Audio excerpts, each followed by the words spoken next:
ഒരു സംഗതി ഉണ്ട് എന്ന് വാദിക്കാനും അവകാശപ്പെടാനും അഭിലാഷ് ഉപയോഗിച്ചത് ടിക്ടോക്കിൽ വന്ന ഒരു സാധനമാണ്. ഇതാണ് നമുക്കിവിടെ കാണാൻ കഴിയുക. അത് നമുക്കൊന്ന് കേട്ട് കളയാം. എന്ത് പറയുന്നു? കേൾക്കാം. അതിന് മുമ്പ് ആ, ഒരു കാര്യം പറഞ്ഞോട്ടെ.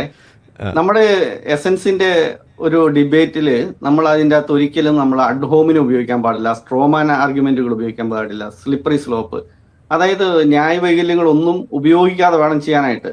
പക്ഷെ അഭിലാഷ് അത് ഒരുപാട് ചെയ്തിട്ടുണ്ട്. ഞാൻ ഒരു ഒരു ഒന്ന് രണ്ട് പ്രാവശ്യം ചെറുതായിട്ട് ചൂണ്ടിക്കാട്ടിയിരുന്നു, അതൊക്കെ തെറ്റാണ്, ഞാൻ പറയാത്ത കാര്യങ്ങളാണ് നിങ്ങൾ പറഞ്ഞിരിക്കുന്നത് എന്ന് ചൂണ്ടിക്കാട്ടിയിരുന്നു. പക്ഷെ വീണ്ടും അദ്ദേഹത്തിന് അതൊരു പരിഹാസ്യപരമായിട്ടാണ്, നിങ്ങൾ എസൻസുകാരൊക്കെ ഈ എപ്പോഴും എപ്പോഴും എന്തിനാണ് ഈ സ്ട്രോമാൻ വാദം എന്നൊക്കെ പറയുന്നത് എന്നൊക്കെ പറഞ്ഞുകൊണ്ടാണ് പറഞ്ഞത്. പിന്നെ ഞാൻ ഒരു ഡിബേറ്റ് അല്ലെ, നമ്മുടെ ഗസ്റ്റ് ആയിട്ട് വന്നിരിക്കുന്ന ആള് അദ്ദേഹത്തിന് പറയട്ടെ. ഇനി നമ്മുടെ കേൾവിക്കാർക്ക് ഇതൊക്കെ മനസ്സിലാകുന്ന ഒരു ബൗദ്ധിക നിലവാരത്തിൽ എത്തിച്ചേർന്നിട്ടുണ്ടല്ലോ, അത് ബാക്കിയുള്ളൊരു വിലയിരുത്തട്ടെ എന്ന് കരുതി ഞാൻ അത് വിട്ടു. ഞാൻ അങ്ങനെ വിടാറില്ല കേട്ടോ, ഉള്ള കാര്യം പറയാലോ. കാരണം ഇത് അവിടെ ഗസ്റ്റ് അല്ല, അതാണ് ഒന്നാമത്തെ കാര്യം. ഗസ്റ്റ് ആർക്കാണ്? അത് എസൻസിനാണ്, അതല്ലെങ്കിൽ അത് അവരുടെ ഓർഗനൈസേഴ്സിനാണ്. നമ്മളെ സംബന്ധിച്ചിടത്തോളം ഒപ്പോണൻ്റ് ആണ്.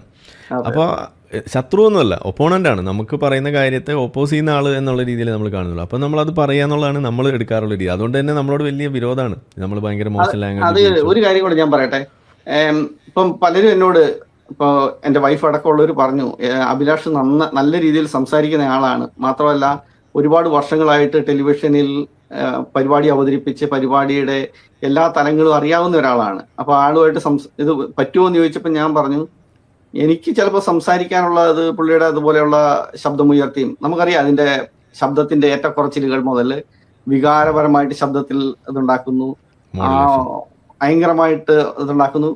ഇതൊക്കെ ആളുകളെ പിടിച്ചിരുത്താന്നല്ലാണ്. ടെലിവിഷൻ പരിപാടിയിൽ വളരെ അത്യാവശ്യമാണ്. പക്ഷെ നമ്മളെപ്പോലെ ഒരു ഫാക്ട് ബേസ്ഡ് ആയിട്ടുള്ള ഒരു സംവാദം നടത്തുമ്പം ഞാൻ അതിൻ്റെ എപ്പോഴും ആവശ്യമില്ല. കരുതുന്നത്, നമ്മൾ അങ്ങനെ ഒരാളെ തെറ്റിദ്ധരിപ്പിക്കുക എന്ന് പറയുന്നത് ഒരു വലിയ തെറ്റാണ്. നമ്മൾ, എൻ്റെ കയ്യിലുള്ളത് ഫാക്റ്റുകളും തെളിവുകളുമാണ്. ആ തെളിവുകൾ വെച്ചിട്ട് പറയാനായിട്ട് ഞാൻ ശ്രമിക്കുന്നു. ഇനി എനിക്കത് പറ്റിയില്ലെന്നുണ്ടെങ്കിൽ എൻ്റെ പരാജയമാണ് എന്ന് തന്നെയാണ് അതിൻ്റെ അകത്ത് മനസ്സിലാക്കേണ്ടത്, അല്ലാതെ ഇത് ഫാക്റ്റുകൾ ഇല്ലാത്തതല്ല. അതെ. അപ്പൊ എനിക്ക് ഈ ഡിബേറ്റ് കഴിഞ്ഞപ്പോൾ തോന്നിയത്, കുറെ കാര്യങ്ങൾ കൂടി പറയേണ്ടതുണ്ടായിരുന്നു. പക്ഷേ പറഞ്ഞ അത്രയും കാര്യങ്ങൾ എനിക്ക് ഫാക്റ്റ് കുറെ പറയാൻ പറ്റി. അത് കേട്ടിട്ട് ശരിയാണ് എന്ന് ചിന്തിക്കുന്ന കുറച്ച് പേരുണ്ടാവും. അത്രയും പേരിലാണ് എനിക്ക് പ്രതീക്ഷ.